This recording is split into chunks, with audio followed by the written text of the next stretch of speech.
Why do we follow orders, even when they don't feel right? Why do so many people stay silent when speaking up could change everything? What is it about the crowd that makes us give up our own voice? How does obedience slip into compliance? And where does that lead? These are some questions we rarely ask, but maybe we should, because the cost of not asking them can be far greater than we imagine. From psychological experiments to dystopian warnings, from the classroom to the concentration camp, obedience has shaped history more than we like to admit. And yet, in a world where rebellion is branded as selfish and submission as virtuous, it's worth asking, what is ethical about obedience? In this video, we're going to explore the uncomfortable truth about obedience, why we do it, how it's been used to manipulate entire societies, and what it's costing us today, and most importantly, how we can break us free from this disease.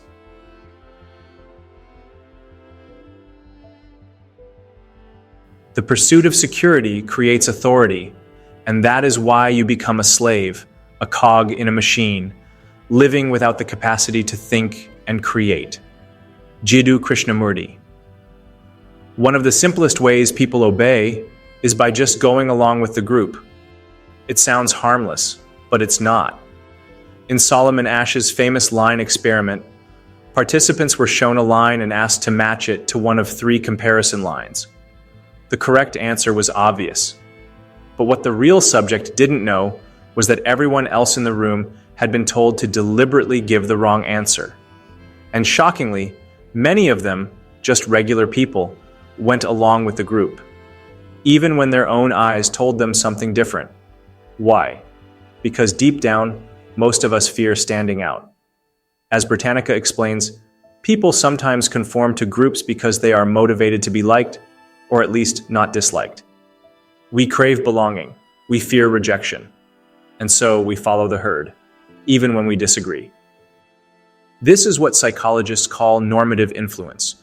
We conform outwardly, say the same things, do the same things, just to avoid conflict, just to blend in. And when everyone around us seems to agree, we start to question ourselves.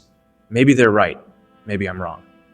But what happens when the group isn't just a circle of classmates or co-workers, but an authority figure, a government, a man in a white coat? In the 1960s, Stanley Milgram conducted a chilling experiment. Volunteers were told they were helping with a memory study.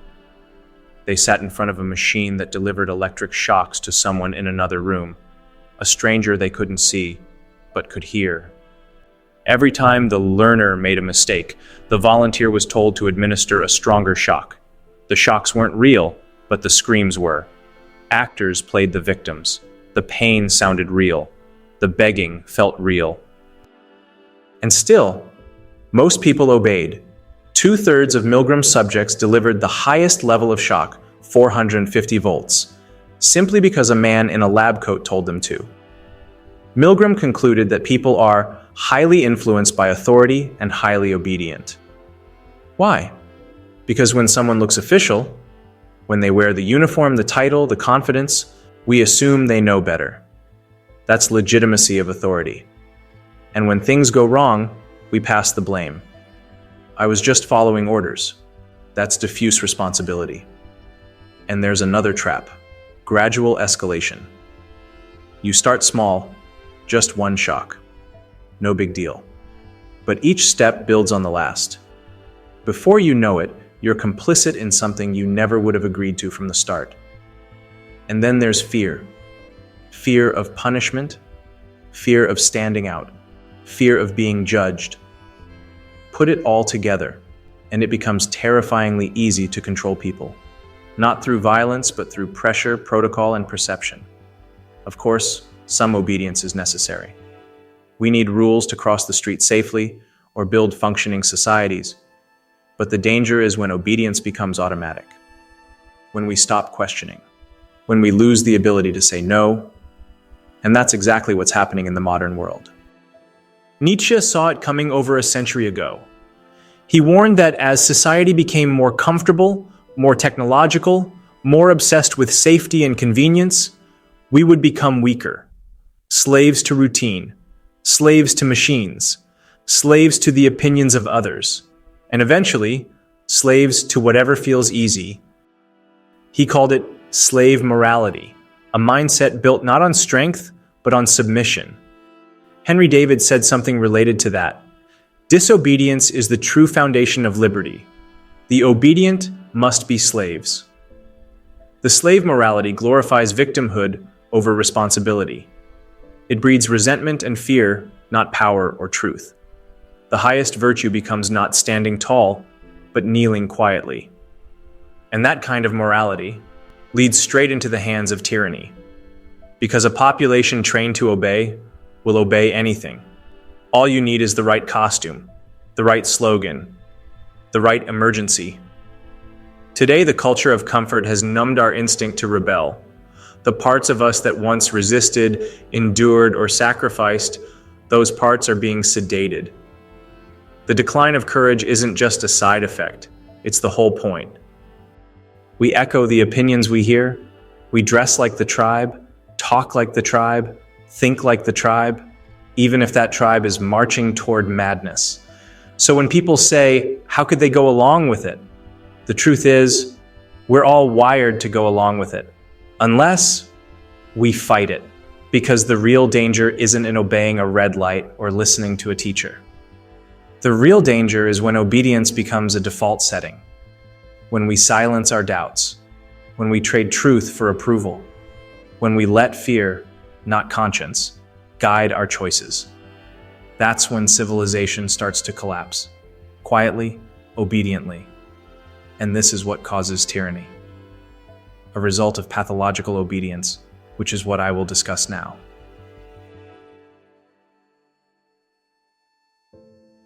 If everybody is thinking alike, then somebody isn't thinking. George S. Patton. Obedience on its own seems harmless, even necessary, but when mixed with conformity, power, and ideology, it can become something terrifying. Take the infamous Stanford prison experiment. Conducted in 1971 by psychologist Philip Zimbardo, this study is often cited as proof of how quickly ordinary people can turn cruel. But it's important to begin with a caveat. The experiment was controversial from the start.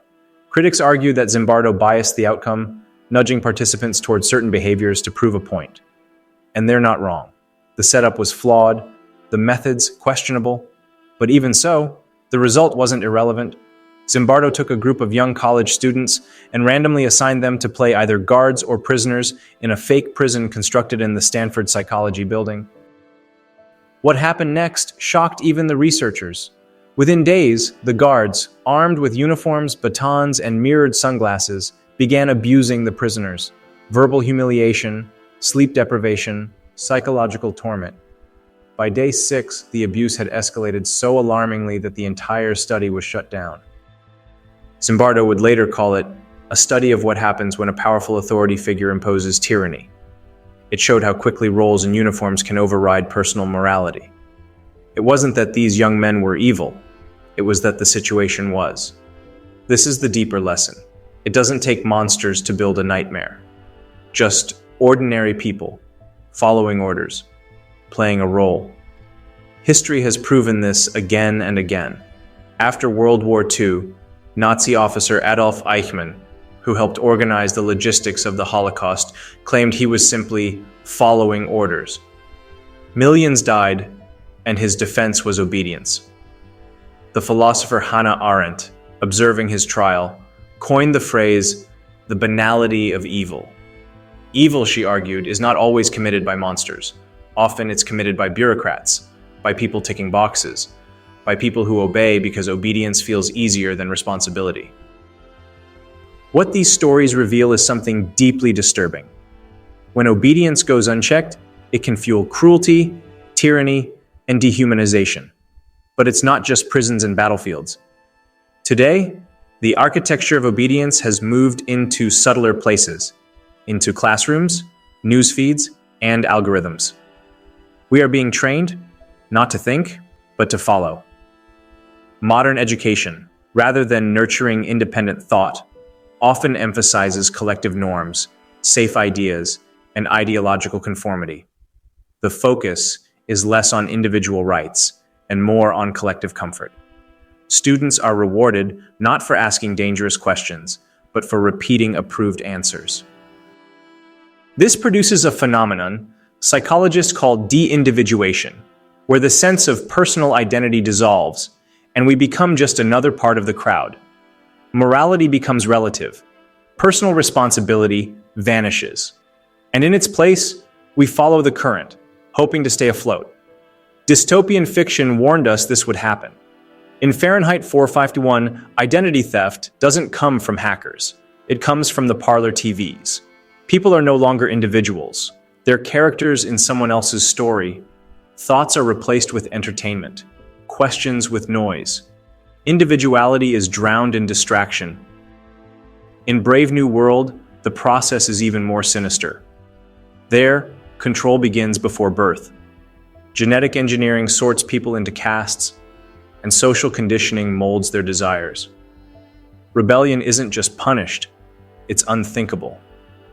People aren't forced to obey, they want to, because they've never been taught to want anything else. Both worlds portray a future where meaning is erased, not by violence but by comfort, by pleasure, by obedience. And that future is beginning to look a lot like our present. Because when obedience becomes the norm, meaning evaporates. We lose the ability to question, to dissent, to suffer with purpose. We live in a society that values conformity over conviction. And in doing so, we trade our humanity for approval. The result? A numb, nihilistic culture. A world where truth is relative, courage is rare, and everyone's waiting for someone else to think. This is why fiction like 1984 still matters. Orwell envisioned a world where truth was rewritten daily, and obedience was enforced through fear. But the most chilling part wasn't the torture.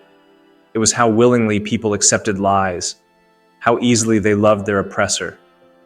The lesson is clear. The urge to obey is powerful, but when we obey without thinking, without questioning, we become tools of tyranny. Whether it's a prison cell, a schoolroom, or a smartphone screen, the danger is the same. When obedience replaces conscience, darkness follows. And how can we see light in this darkness? That is what I will discuss now.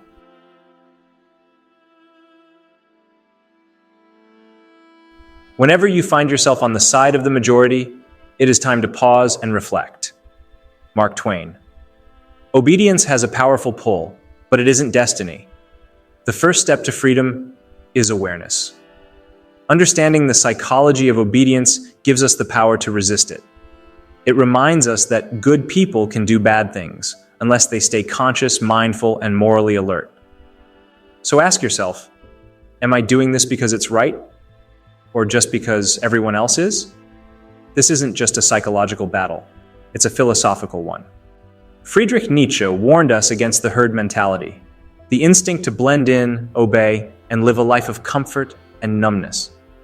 He saw obedience not as virtue, but as weakness. Nietzsche's answer was the Übermensch, the one who rises above the crowd, who creates his own values and embraces struggle. Not because it's easy, but because meaning requires pain. The choice then is stark. Be part of the herd or rise above it. But don't confuse comfort with wisdom. Also beware of stupidity. As the German theologian Dietrich Bonhoeffer once said, stupidity is a greater threat to society than malice. Why? Because evil can be confronted. But stupidity, obedience without thought, spreads silently, infecting institutions, crowds, even entire nations. Look at today's world. Endless scrolling, mindless content, reels, trends, hot takes. The algorithm rewards passivity, not depth. Distraction, not insight. And we wonder why meaning feels so far away. So get out of your comfort zone. Put the phone down. Stop scrolling. It is making you dumb. If you want a meaningful life, you must choose it. Be like Montag, the protagonist of Fahrenheit 451. At first, he's a fireman burning books, a cog in the machine. But something changes. He starts asking questions. He meets a strange girl who makes him think. He feels a spark of discontent. And eventually he burns his old life down, not out of rage, but out of hope. He escapes the city, finds thinkers living in exile, and begins to rebuild something deeper along the countryside. He chose meaning over numbness. He broke free. So when the world tells you to obey, to conform, to stop thinking, don't. When comfort tempts you to stay silent, speak. When the screen tries to sedate you, wake up. Because the real battle is not just out there, in governments, ideologies, or institutions. It's in here, inside us. The battle between blind obedience and conscious rebellion. Between comfort and meaning. Between the easy life and the true life. And in the end, only one of those is worth living.